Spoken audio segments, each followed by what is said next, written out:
Hi, welcome to TaniaTalks, and this is the first of a series of podcasts that I'm going to go over how to safeguard your ballot.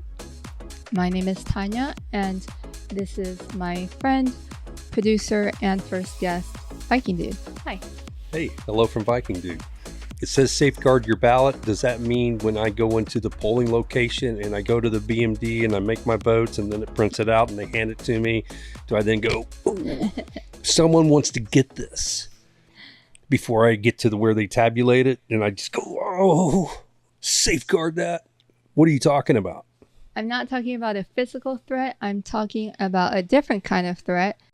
There's been several ideas and suggestions on how to vote, making it totally confusing.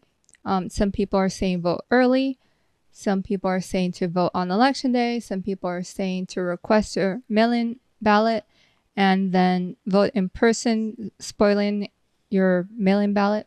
And what I want to go over are the recommendations by the group that has been working with lawmakers and analyzing the voting system for 17 years.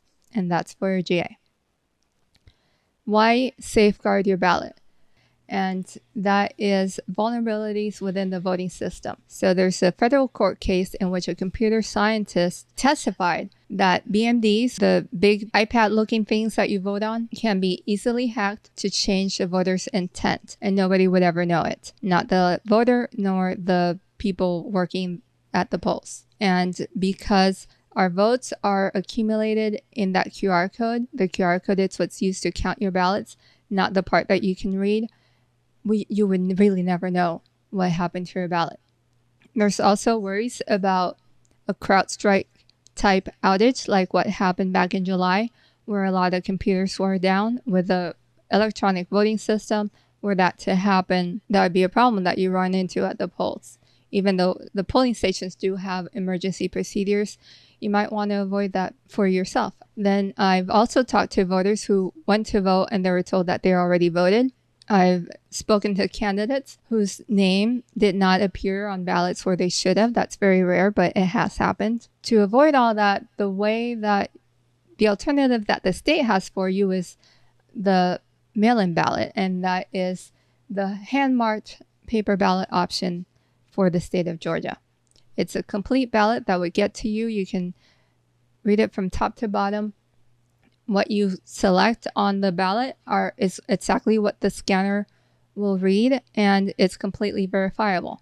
Even after the election, you can look up your ballot and see how it was counted and that it matches what the selections were on the ballot itself. Well, I have a question. So it's called the absentee ballot. I hear people refer to it as the mail-in ballot, but neither of those are true, you're saying.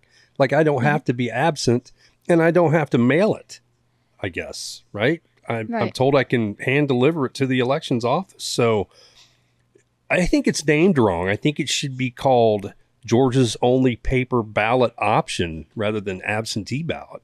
Is that a better name? It's mailed to you, but you don't have to mail it back. And today I'm going to go over how to request your absentee ballot. I want to thank the Cherokee Elections Director, Andover, for letting me know of all the common mistakes that people make in requesting their ballot. I want the process to be as smooth for you as possible. So here goes. Voter GIS recommendations are specific for the November 2024 elections, given the current voting system and current laws. This will change next time around. For now, like we said earlier, any registered voter can vote absentee. You don't need an excuse to request your absentee ballot. There is a time window in which you can request it, and that started on August 19th. So if you wanted to request your ballot today, you can. The last day in which you can request it is October 25th, but do not wait because many counties have experienced major mail delays. You want to vote from home? Vote comfortably, research all your candidates. When you're done, hand deliver your ballot to your county elections office on November 5th by 7 p.m. If it so happens that your ballot does not arrive on time, vote in person. Don't miss out on your chance to vote. If you haven't registered yet, the last day to register is October 7th.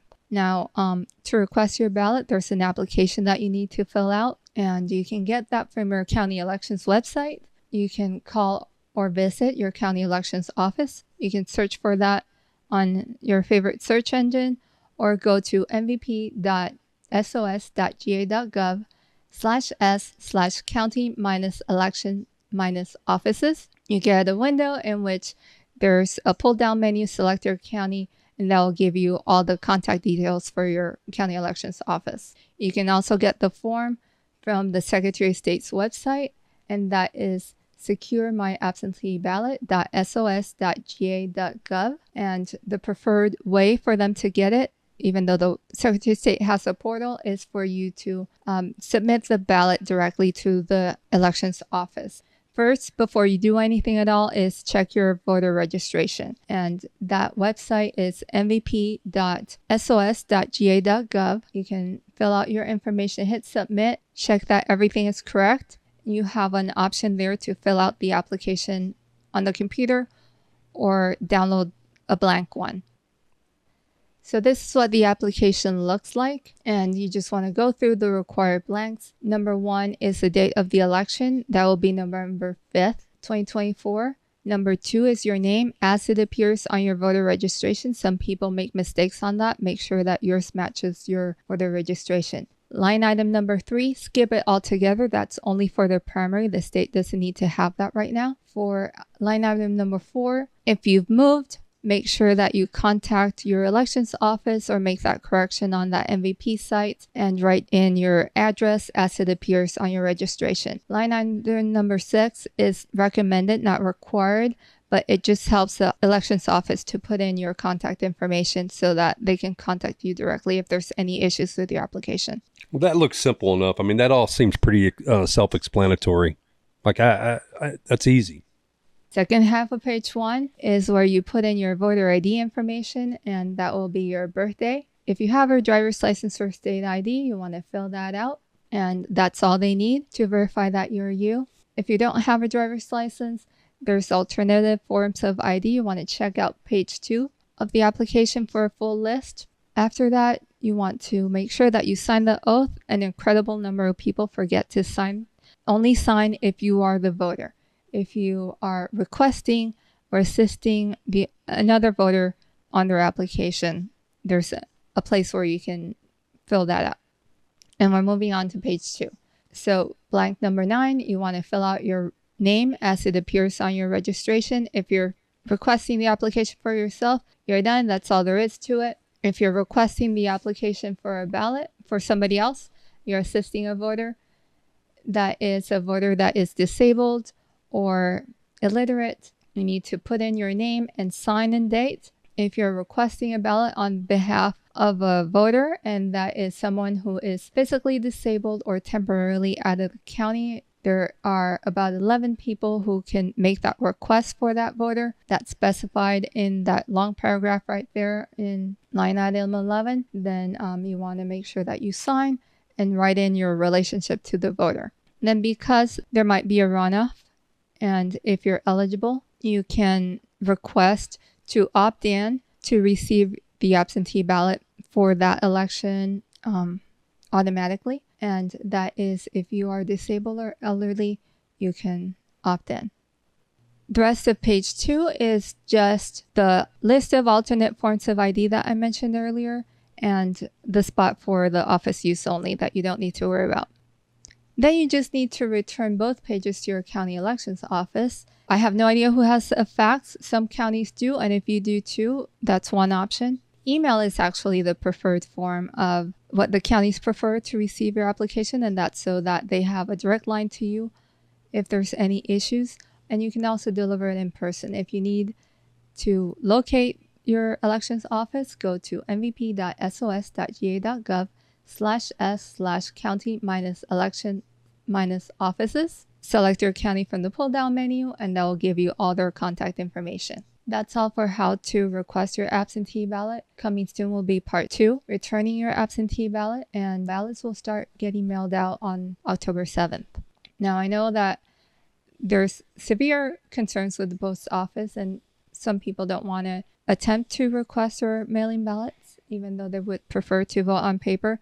And, you still have a chance to vote anyway. All you would need to do if that happened, that your ballot did not arrive, is go to the polls on November 5th or as late as possible before Election Day. They will know that they sent out a ballot to you. Just let the election staff know that you did not receive your ballot. You can still vote in person. That ballot that was mailed will be canceled. And that's all for Tanya Talks today. Come back next time. Thank you. I hope this was helpful. I learned a lot. Thanks, dude.